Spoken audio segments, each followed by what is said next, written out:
Hey folks, welcome back to the show, or to the show for the first time. Either way, hope you enjoy the video, get lots of information out of it, or use me as effective white noise. I'm good at that too. In either case, I hope you consider liking the video, subscribing, and turning on notifications. And I'd love to hear your thoughts in the comment section below about how I can be better white noise or commentator, whichever one you use me for. That's fine. As we discussed, the Vegas Golden Knights playing the Dallas Stars in the first round of the 2024 NHL playoffs right here on the Settling the West show. Okay, that mouthful. Prelude over. There's a burp coming at some point. I've been drinking some pop here as I get through these last reviews and this tight scrunch that I explained in the last preview, which was the Rangers and Capitals. Halo music there. I might turn on Battlefield music. I was going to say up to you guys, but you guys can't really hear it that much, and which is probably good because I don't need a copyright as I'm starting this channel. I said that's enough prelude, and then I kept rambling on, which is one of my skills. But speaking of skills, there's lots of skills to talk about between the Vegas Golden Knights and Dallas Stars, and it's a excuse you, it's quite a testament to the parity of the modern NHL when you have two really good teams at the first and eighth seed playing each other. Part of the reason Vegas is an eighth seed is because this has been an injury-riddled season for them. The last time they had such a season, they missed the playoffs, as we'll discuss later. So the fact that they got into the playoffs is not good news for everyone else because their playoff acumen is very good.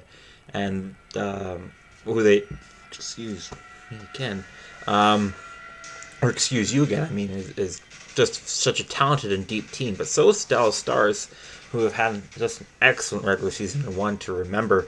The Dallas Stars won the Western Conference in terms of best record, and they had the league's best road record with 26-10-5. That record's only slightly better than their home record, but most teams have a much better home record than they do road records, so that's why the Stars' road record is top of the league, whereas their home record is in the 8th to 10th slot. That's what the color code means. I didn't actually write down if they were 8th, 9th, or 10th, but that light blue is 8th to 10th. If you're new to the channel, then that's kind of what all this color coding means, is just where the ranking of each number and statistic lies in the grand scheme of the league and their numbers. And if the number is in a white lettering or numbering, then it is best in the league or worst. But there is no worst case here. There's only best cases here between Dallas and Vegas and the statistics that I've chosen. Perhaps if I chose most loved team, maybe Vegas would have the worst one here. I mean, I like Vegas. I love Vegas, actually, even as an Oilers fan, but I am aware of their reputation, which does earn a lot of discussion around this time, but that's not what this video is about. This video is about the playoffs, not that whole LTIR thing. That's a whole different video. That's a lot more complicated. I've kind of not talked about it because I figure, well, the hockey guy talked about it, and then he talked about it again and again, and he keeps getting views on it, and I know he doesn't want to talk about it because it's an annoying subject, but everyone brings it up, so I'm talking about it. But we're not talking about it in this video. Back to the Stars and the Vegas Golden Knights and what's going to happen in the playoffs, not all that. It should be a great, amazing series. I'd be scared of either team. And frankly, even though I'm a fan of Vegas, I like the Stars quite a bit. But as a secondary fan of Vegas, because the Oilers first, but as a secondary fan of Vegas, I'm kind of, they won their cup. And as an Oilers fan, I think we should take them out now because they are recovering from injury. They don't got their chemistry together. Surely this has got to be their weakest point. Hopefully. As an Oilers fan. As a Vegas fan, it's kind of like us against world kind of thing. Anyways, there's lots of blue here between their stats that we'll go over. There is some red here, but starting from the top, both teams have been very good in producing offense and actually converting. Dallas more than Vegas. Both teams have quite a long list of 20-goal scorers. Dallas is longer and includes guys like Joe Pavelski at 803 years old, and Wyatt Johnston at 6 years old. That's their actual birth dates. Birth ages, not birth dates. Uh, and defense, Dallas has been much more efficient. They allow a lot less chances, and they allow a lot less goals than Vegas does, but that's not to say Vegas defense hasn't been bad. Their style's a bit different, where they don't mind allowing a lot of shots. They really don't, because their goalies are good enough to save them, but they are not going to allow you to get a high quality chance without 6 bruises and a slash or something, because their defense is just full of guys at 7 feet tall, obviously exaggerating. You know, all these farmer prairie boys from Western Canada like Braden McNabb and Zach Whitecloud, just big, tall brutes on their defensive line who are going to block shots, which we'll talk about, and give you a few bruises if you dare think about taking a high quality scoring chance. And as I'm studying scoring locations, as I develop a new goalie stat, actually I am trying, you can see how important that is and why it's allowed Vegas to have all this success, because also in addition to not allowing these high quality chances, they do allow enough low quality chances for their goalies to save them and build up momentum and energy. And I say this as a goalie myself, you'll take any save as a sign of confidence. And it's worked for Vegas. I think it's why, part of the reason why they've been very good in terms of goaltending the last 2 years. They're really their whole short franchise history, but especially in the last 2 years, where they've had quite a long list of goalies come through and play well for them. And the other part of that is you have to give credit to a goaltending coach, who I believe is Sean Burke, who was a very excellent goalie himself back in the day, before my time. Anyways, that's kind of how Vegas's defense plays. But as much as I glazed Vegas's defense there, Dallas's defense is much better, much more efficient. They're top 10 in a lot of defensive metrics, and they're number 1 in the league in the faceoff circle. At nearly 55% of the faceoffs they take, they win. However, you start to get into Dallas's weaknesses when it comes to getting takeaways versus giveaways, where Dallas is a bottom 50% team and Vegas is a top 50% team. Dallas hasn't been too physical. They don't hit a lot and they don't block a lot, whereas Vegas hits a ton and blocks a ton.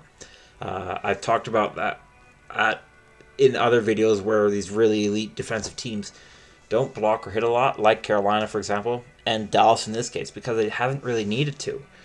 But the question will be is, okay, well, you're playing a playoff team for 7 straight games now, not just a playoff team or a really good team. I'd say there's over half the league is really good teams. But, you know, you're not playing a weaker team every other game or so. You're playing an elite team for up to 7 games.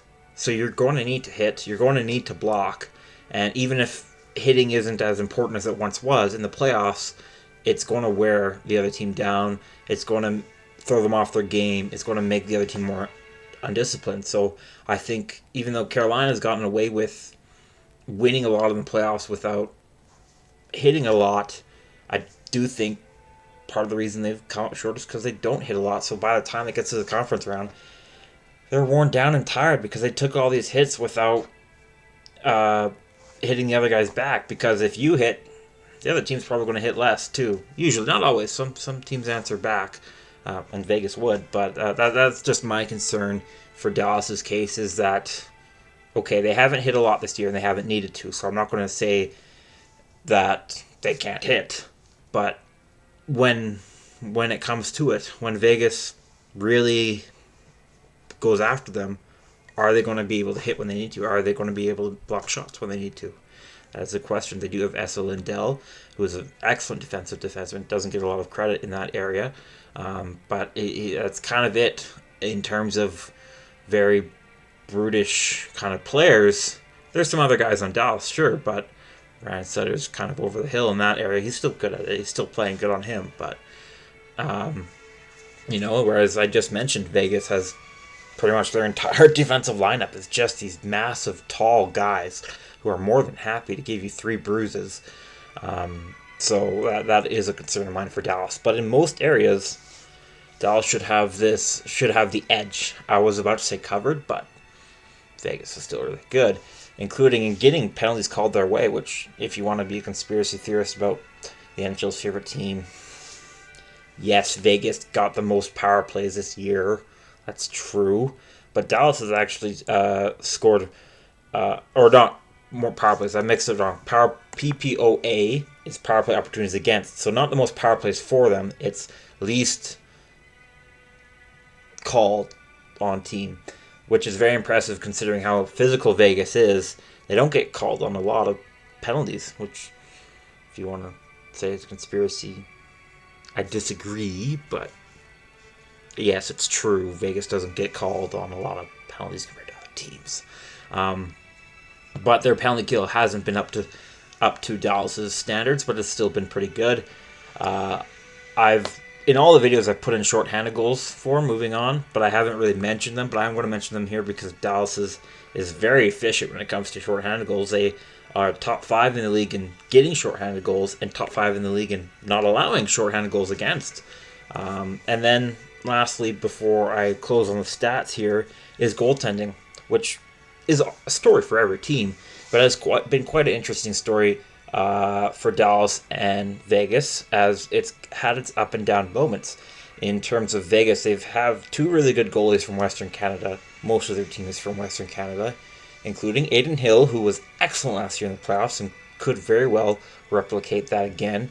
And he had an excellent start of the season, but the injury he had late last year, in the last calendar year, since then he hasn't really been the same. He hasn't nearly been as consistent and has shown a lot more weaknesses. But during that, Logan Thompson has reminded us why he was a starter last year. He's been very good when Aiden Hill has not. So Vegas isn't too worried about one goalie doing bad. They have another capable starter who is happy to make a lot of saves. Now, if both goalies start doing bad, then Vegas will start having concerns.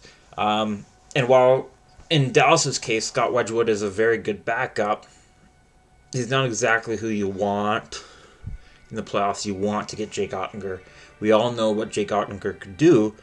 Well, I shouldn't say we all know. I shouldn't be so presumptuous. But all of us who paid attention to the playoffs a couple of years ago are aware of the legend of Jake Oettinger and how he single-handedly dragged the Stars to almost beat a very efficient, very good Calgary Flames team.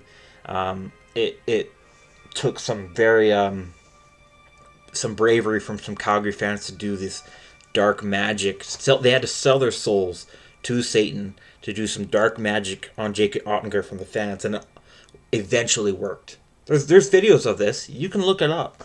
I'm not kidding. There's videos of it. Was it actual magic? Probably not. But we'll run with it. We'll say it was. We'll say that dark magic is the only reason Jake Oettinger didn't kick out the Flames a couple years ago in the playoffs. Which I'm okay with because the Oilers did, and that was a great series to watch for me.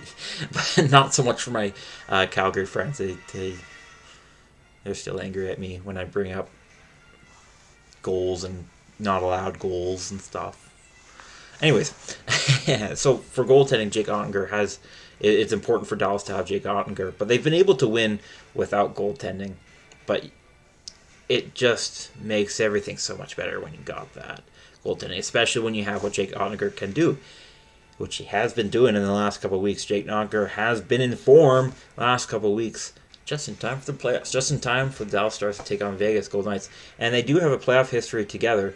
But before I touch on that, let's talk about their history this regular season, where Vegas has actually swept the season series, though it wasn't all close. Vegas won the first 2 games in extra time.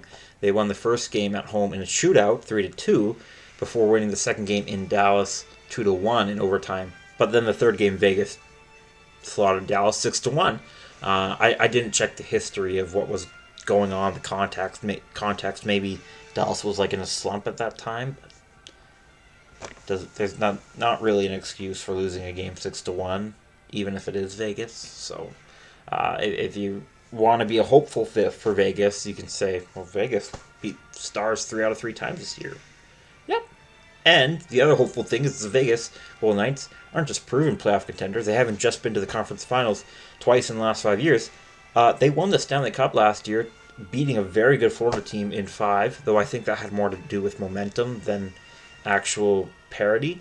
And it wasn't Vegas' first time in the Cup finals. In the 6 years ago, they were in the finals where they lost to the Washington Capitals. So it's very rare for Vegas to lose in the first round. It has happened. They lost in 7 games to San Jose. But that's the shortest, that's the least amount of games they've ever played in the playoffs when they qualified. They missed 2021-22 due to a lot of injuries, which they have now. So maybe the Stars can pounce on that. But if you are in the Dallas locker room, your mindset should be, we don't care who's on the ice for Vegas, we got to beat them. And Dallas can't. They are a very talented team. One of the best drafters is Jim Neal, their GM, who's just revolutionized this team. I think this team has a really good shot at the playoffs, not just because of what they've done in the regular season, but I think a lot of their talent is lining up. A lot of their veterans are playing very good. A lot of their middle-aged, by hockey standards, meaning late 20s players, are in the zone, and all their young players are in the zone, like Wyatt Johnston and Logan Stankoven. Granted, if they do lose, Joe Pavelski and Ryan Sutter might not have much time left, but Miro Heiskanen, Jason Robertson, and Jake Oettinger and the other guys I mentioned are very young. But the Stars are still very good playoff teams. Last year. And we talked about their history with Vegas because they have played quite a bit. In the last 5 years, the two teams have played each other 3 times in the playoffs. Vegas won the series twice. I am realizing a mistake. You can ignore it while I fix it. Struggling to fix it. Don't look. Anyways, the last 2 years, oh my goodness, Isaac. The last 2 years, Dallas has actually been kicked out of the playoffs by Vegas. First in round 1 in 2021. No, wait, not by Vegas. Vegas wasn't in the playoffs. Great, now I gotta restart the video, and I'm not gonna do that because I wrote to Dallas, and it wasn't to Dallas. It doesn't really matter for this video. They lost in 7 games in 2021-22. If you know who, you can put it in the comment section below. But they lost to Vegas last year in round 3 in the conference finals in 6 games. They did miss the playoffs in the 2 years before that, but they were in the Stanley Cup final against the Lightning, which is very important. And they beat Vegas on the way there. On the way to being the Stanley Cup finals, they beat Vegas in 5 games in the conference finals. So these two teams do have a playoff history. I know it says Dallas lost to Dallas on that box there, but it doesn't really matter who their opponent was in that year because it wasn't Vegas, because Vegas didn't make the playoffs that year. You can look it up for yourself. I'm sorry. I'll be better, I promise. But anyways, should be a great series. I fully expect this one to go up to 6 games at least. I'm going to say Dallas in 7 is going to be my pick. Let me know your pick in the comment section below, or who you're cheering for, or both. Maybe you pick the team you're cheering for, or you're a bit of a pessimistic. That's fine. And I hope to see you in the rest of my not in the rest of my videos, but I hope to see you in those other videos as I complete this playoff previews. I got 2 more videos to go. Thank you so much for making it this far, whether you're using me as white noise or actual information. Either or is just fine. Thanks again.